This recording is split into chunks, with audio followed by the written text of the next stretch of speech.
Cuden antropu dei noteron pelei. Tuto, kai poliu peran pontu, kei merio noto corei.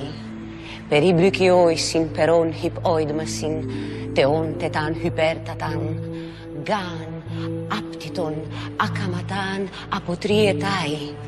Illomenon arotron etos eis etos, Hippeio genei poleon, cuponon, tepylon, orniton, ampibalon, agei, caiteron, agrion, etne, pontu teinalian pysin, speiraisi dictio clostois, periprades aner, cratei de mecanais, agrauluteros oressi bata, lasiaukenat hippon okmas detai, ampilopon sdigo ureion takmet tatauron. Kai ptegma, kai anemoen pronemma, kai astynomus orgas edidaxato, kai di saulon pagon hipaitreia, kai di sombra peugein bele, pantoporos. Aporos epuden ergetai tomellon. Aida monon peuxim uc epaxetai.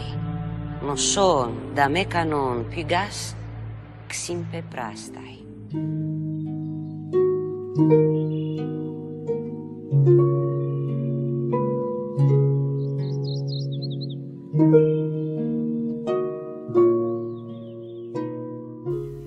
I've said to you that the power of the human imagination could be compared to a fire hose that's turned on and gushing an enormous torrent of water to a burning building. Well, imagine handing a fire hose of that size to a 4-year-old child.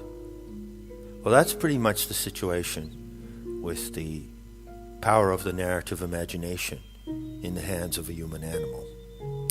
And the more that we investigate and explore and embrace and enjoy the beauty and power of the Sophianic narrative, the stronger becomes the imagination you use to follow that narrative. The narrative enforces the imagination that you give to it. In the mystery schools, they operated in cells, in groups of 8 and 16, precisely because it took that many people to sustain and steady the force of this narrative power, which, as I've said, is represented by the light streaming from the eye of the bull, Aldebaran.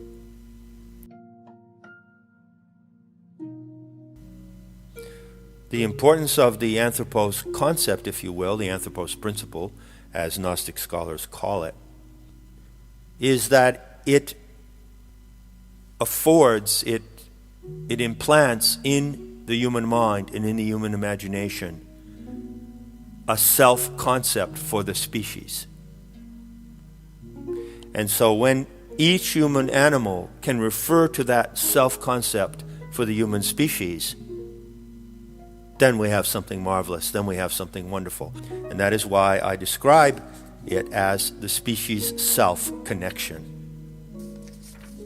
In the 23rd chapter of Not in His Image, I explain that the effect was to imbue in the anthropos specifically the sense of its own identity as a species. And so I wrote here, against the God-self equation, Gnostics asserted the species-self connection. To the ancient seers, it produced a permanent effect that is only evident, however, at the species level of self-conscious awareness. What does it mean for a human individual to be self-conscious at the species level? This is the kind of awareness that comes with the humility to see oneself as a member of the animal world, yet belonging to a particular species of animal. It implies that we own our humanity most deeply when we sense the sublime modesty of being a human animal, the novelty of being an animal who is human, is how I would put it today. What is the power accessible to you, strong enough to correct and heal the centuries of psychological abuse from salvationist religion? Well, it's the power and beauty of her story.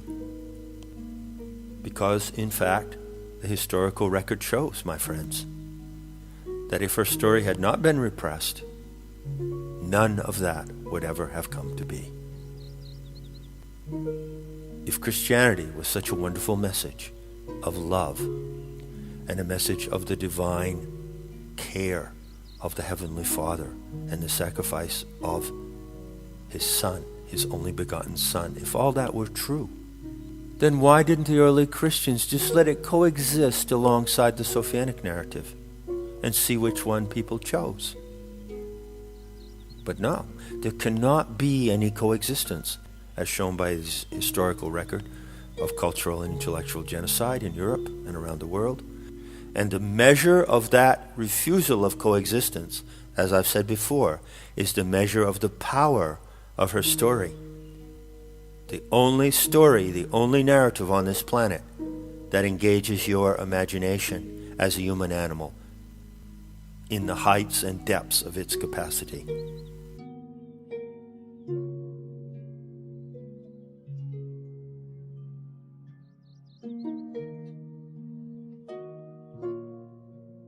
The other way is quite simply to know what you are as apart from who you are. The effect of that is the same as if you experience the organic light, and that is such